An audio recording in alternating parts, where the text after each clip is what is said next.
Teman-teman, kita ketemu lagi dengan Magna Resolution. Topik kali ini terkait dengan balancing nutrien, dan oleh karena topik ini cukup panjang, sangat panjang, maka saya akan mencoba membaginya dalam beberapa bagian supaya tidak membosankan. Oleh karena penjelasannya perlu secara lebih detail supaya kita mendapatkan pemahaman ataupun gambaran yang lebih jelas. Balancing nutrien banyak dibicarakan ataupun diperdebatkan di dalam forum-forum akuarium laut di luar negeri, dan sering menjadi bahan diskusi perdebatan apakah rasio yang digunakan di akuarium laut itu merujuk kepada angka berapa. Oleh karena itu, pertama-tama pada video ini saya akan membahas apa yang menjadi rujukan daripada forum yang ada pada saat ini, yaitu Redfield Ratio. Redfield Ratio ini banyak sekali ya seperti tadi saya katakan, jadi rujukan, jadi perbincangan maupun sekaligus perdebatan. Apakah rasio daripada Redfield ini relevan juga diterapkan pada akuarium laut? Lalu Redfield Ratio itu apa? Siapakah yang mengemukakan daripada Redfield Ratio ini? Redfield Ratio ini dicetuskan oleh oceanographer bernama Alfred C. Redfield pada tahun 1934. Jadi bayangkan sudah hampir 90 tahun. Rasio ini dia kemukakan berdasarkan daripada phytoplankton uptake. Jadi phytoplankton form yang dia teliti daripada lautan di Atlantik, Pasifik, dan Hindia, dia mengambil kesimpulan bahwa rasionya adalah sebagai berikut. Rasio lengkapnya adalah oksigen berbanding karbon berbanding nitrogen berbanding fosforus. Jadi kita lebih fokuskan saja ke nutrien dan nutrien daripada nitrogen dan fosforus. Rasio yang dia kemukakan adalah nitrogen 16 berbanding 1 fosforus. Dan rasio ini adalah rasio berdasarkan molar atom daripada phytoplankton. Kalau dihitung dari nitrat berbanding fosfat, kalau tadi nitrogen berbanding fosforus, sekarang nitrat berbanding fosfat, berdasarkan weight-nya, berat daripada molekulnya adalah nitrat 10,645 berbanding fosfat 1. Dan inilah yang disebut sebagai angka ppm, miligram per liter, yang sebetulnya inilah yang menjadi rujukan daripada rasio yang bisa dideteksi oleh test kit yang ada pada saat ini. Tetapi pada kenyataannya adalah bahwa forum-forum maupun para akuaris di banyak belahan dunia ini menggunakan rasionya adalah Redfield ini adalah 16 berbanding 1. Jadi jarang yang mengatakan bahwa Redfield rasio itu adalah 10 berbanding 1, tetapi mengambil angka rasio 16:1. Nah teman-teman, kenapa Redfield ini mengambil rasionya berdasarkan phytoplankton? Kita tahu bahwa phytoplankton ini adalah sumber ataupun produsen utama daripada kehidupan di lautan. Phytoplankton jadi sumber makanan bagi zooplankton, zooplankton jadi sumber makanan daripada organisme lainnya yang lebih besar seperti ikan, dan ikan jadi sumber makanan bagi organisme yang lebih besar seperti ikan-ikan yang lebih besar. Dan pada saat mereka mati, maka mereka akan dihancurkan oleh organisme di dasar seperti krustasea dan segala macamnya, dan pembusukannya akan dilakukan oleh mikroorganisme seperti bakteria, dan kemudian akan balik lagi menjadi konsumsi daripada kehidupan phytoplankton. Sehingga gambaran daripada formasi daripada atom molar daripada fitoplankton ini menjadi gambaran secara utuh rasio daripada nutrien lautan, khususnya lautan dalam. Dan yang diteliti adalah Atlantik, Pasifik, dan India.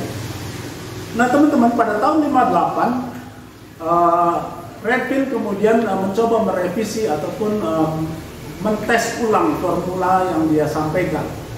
Dan pada tahun 58 variasi-variasi yang diketemukan tidak jauh berbeda dengan Redfield rasio pada tahun 1934. Demikian juga para ahli-ahli lain yang ingin katakanlah memastikan bahwa Redfield rasio ini relevan untuk menjadi rasio daripada lautan, maka mereka melakukan penelitian-penelitian dan mereka menemukan angka bervariasi antara 12 sampai 24 berbanding 1. Tapi lebih jauh sebetulnya Redfield sendiri juga mempunyai rasio yang rentang rasionya ada range antara 5 sampai 20 berbanding 1. Dengan catatan bahwa rasio di atas 20 berbanding 1, maka implikasinya adalah green alga akan mendominasi dan lebih tinggi lagi akan dikuasai oleh dinoflagellata. Sebaliknya, rasio di bawah 5 berbanding 1, maka implikasinya adalah Cyanobacteria outbreak. Nah, teman-teman, penelitian-penelitian lebih jauh kemudian semakin memastikan dan mengamini bahwa rasio daripada Redfield ini adalah relevan sebagai rasio daripada nutrien lautan. Ya, mereka menemukan angkanya kurang lebih 14,5 sampai 16, ada yang menemukan antara 12 sampai 20, ada yang sampai 22 sampai 24, tapi secara average dominasi adalah pada rasio 16 berbanding 1. Nah, rasio air tawar juga sebetulnya daripada nutriennya adalah kurang lebih juga 16 berbanding 1. Hanya lebih tinggi sedikit, kurang lebih 16,8 berbanding 1. Dan Adrian Brien dari Dutch Aquarium Society mengalami permasalahan daripada akuarium yang menjadi tanggung jawabnya, di mana pada saat itu dia mengalami masalah blue green alga, yaitu Cyanobacteria di freshwater aquarium. Dan kemudian dia mengambil keputusan untuk mengambil rasio Redfield ini, rasio air tawar juga, rasio Redfield 16:1 ini dia terapkan untuk menjadi solusi daripada permasalahan yang dihadapi pada Dutch Aquarium tersebut. Dan dengan menggunakan rasio 16 berbanding 1 ini, Adrian kemudian mampu menyelesaikan semua permasalahan Cyanobacteria tersebut, sehingga kualitas daripada akuariumnya menjadi baik kembali. Jadi secara tegas Adrian pun mengatakan bahwa Redfield rasio bukan hanya sesuai dengan di lautan, terutama fitoplankton, juga sesuai dengan di freshwater. Nah, pertanyaannya adalah buat kita semua, mungkin teman-teman akan menanyakan apakah Redfield rasio ini relevan apabila kita terapkan sebagai rasio balancing nutrien di akuarium laut. Teman-teman, kalau teman-teman tahu mencoba menghitung daripada angka-angka yang dikemukakan oleh sebuah produsen, katakanlah obat-obatan, aditif segala macam maupun test kit, datanya adalah sebagai berikut. Jadi dia rasionya akan kita hitung. Untuk fish tank, dia mengambil angka fosfatnya di bawah 1 ppm dan nitratnya di bawah 10 ppm. Lalu untuk mixed reef, fosfatnya adalah angkanya 0,08 sampai 0,12 ppm. Dan untuk nitratnya adalah 1 sampai 2 ppm. Lalu untuk SPS frag fosfatnya 0,08 sampai 0,12 ppm, dan nitratnya adalah 1 sampai 2 ppm. Lalu untuk SPS tank, maka fosfatnya adalah 0,01 sampai 0,02 dan nitratnya adalah 0,25 sampai 0,5 ppm. Sementara untuk ULNS, Ultra Low Nutrient System, rasionya adalah 0:0. Nanti kita bahas pada video tersendiri mengenai rasio daripada ULNS. Bagaimana sebetulnya sistem yang diberlakukan pada ULNS. Nah, teman-teman, dari angka yang tadi saya sebutkan yang menjadi rujukan daripada produsen terkemuka di dunia ini, maka kita dapati bahwa untuk mix rate dan SPS rate, rasionya yang dia gunakan adalah 16:1 seperti rate rasio. Lalu untuk SPS, rasionya adalah 24:1. Jadi kurang lebih rasio refill masih diberlakukan dan dianggap relevan untuk diberlakukan untuk di akuarium laut. Lalu yang berikutnya, saya meminta teman karyawan daripada anak saya di Tangerang untuk coba menghitung, memberikan data kepada saya mengenai berapa angka nutrien di farm di Tangerang. Lalu dia mengirimkan datanya kepada saya, data karena mereka memang ditugaskan untuk hampir setiap minggu untuk mendata setiap kelompok akuarium. Jadi dari satu bagian kelompok akuarium, kurang lebih 9 kelompok akuarium, dia kirimkan datanya adalah 4 kelompok akuarium, itu angka nitratnya 2, lalu fosfatnya 0,1. 4 kelompok akuarium, nitratnya 2, fosfatnya 0,03.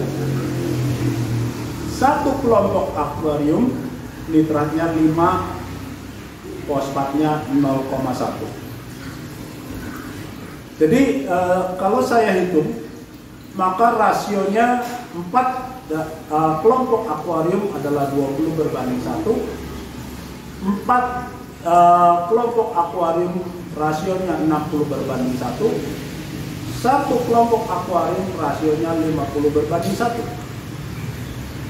Dan farm ini tanpa ikan, ya. Jadi murni karena memang untuk ekspor, jadi hanya untuk penampungan daripada koral. Nah, dari 2 contoh ini kita melihat bahwa variasi daripada rasio yang digunakan itu berbeda-beda. Dan ini adalah hal yang akan menjadi bahan daripada perbincangan ataupun bagian daripada video yang berikutnya. Sebelum saya mengakhiri pada refill rasio ini, maka saya ingin menyampaikan sebuah data yang penting yang akan kita mungkin menjadi bagian penting juga pada video berikutnya, yaitu bahwa saya telah mengkoleksi, mencari, mengorek semua data-data mengenai rasio-rasio organisme yang menjadi fokus perhatian kita karena menjadi bagian daripada pusat pemeliharaan akuarium laut kita. Saya akan sampaikan.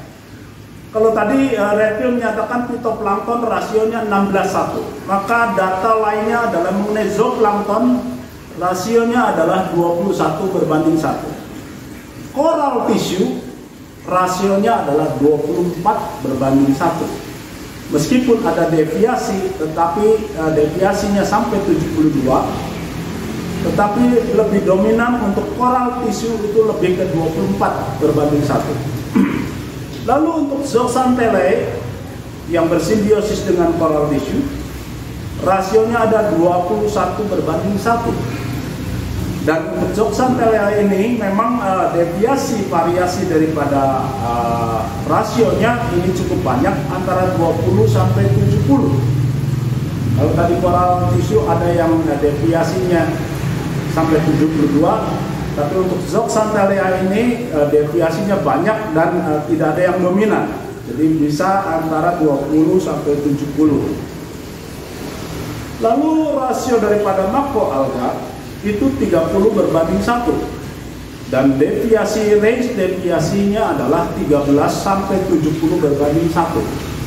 Jadi range daripada makroalga ini cukup jauh antara 13 sampai 70. Lalu bakteri aerob rasionya adalah 5 berbanding 1 dan deviasinya adalah pada kondisi tertentu menjadi 10 berbanding 1. Bakteri anaerob sama 5 berbanding 1, deviasinya adalah 10 berbanding 1. Copepod rasionya adalah 3 berbanding 1 dengan catatan pada waktu copepod muda. Tapi copepod yang dewasa rasionya adalah 20 berbanding 1.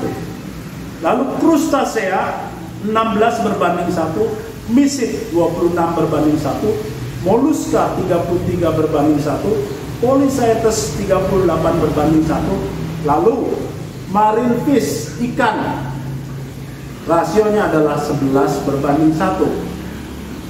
Lalu kalau saya mengorek semua data lainnya terkait dengan koral secara lebih detail lagi, saya bisa menyampaikan beberapa data sebagai berikut. Gonioastrea rasionya 2 berbanding 1. Jadi kalau kita Goniastrea, mungkin saya bisa tampilkan gambarnya bahwa rasionya antara nitrat dan fosfat ini sangat dekat. Jadi tidak heran kalau di pinggir-pinggir pantai Goniastrea ini bisa hidup. Ya. Demikian juga dengan Dipastrea. Nah, untuk Stylopora rasionya adalah 15 berbanding 1, Pochilo 8 banding 1, Polytes 10 banding 1, Monti 6 banding 1, dan aqua lainnya antara 5 sampai 10 berbanding 1, dan banyak lagi. Jadi kalau kita kolek semua data daripada organisme di lautan, maka kita akan mengambil kesimpulan bahwa kalau kita rata-ratakan daripada rasionya, kemungkinan besar adalah rasionya akan merujuk kepada balik ke rate-nya kepada phytoplankton. Nah teman-teman, kenapa saya sampaikan mengenai rasio-rasio dari berbagai organisme ini? Karena ini menjadi bagian penting pada video berikutnya. Dan ini yang akan kita bahas untuk menentukan apakah rasio red pill itu masih relevan kita pakai sebagai rasio di akuarium laut, ataukah kita dengan banyak pertimbangan, banyak dasar-dasar, banyak pemikiran mendapatkan solusi mengambil sebuah rasio terbaru untuk kita terapkan berdasarkan alasan-alasan yang bisa dipertanggungjawabkan sebagai rasio untuk balancing nutrien di akuarium laut. Nah teman-teman, red pill rasio ini tetap Anda bisa pergunakan karena red pill rasio ini terbukti juga banyak tetap dipergunakan di penghobi akuarium di seluruh dunia, bahkan termasuk seperti tadi Adrian dan di akuarium air tawar, dan semua terbukti cukup baik. Cuma kembali lagi pertanyaannya adalah apakah relevan di dalam closed system akuarium laut, terutama di negara kita, di Indonesia, di mana sebagian besar daripada penghobi akuarium laut lebih banyak menggunakan air laut natural seawater dibanding daripada sintetik, air laut sintetik yang kita buat dengan garam sintetis. Saya cukupkan video ini sampai di sini, dan kemana-mana kita akan lanjutkan pada video berikutnya terkait balancing nutrien rasio akuarium laut. Sampai ketemu.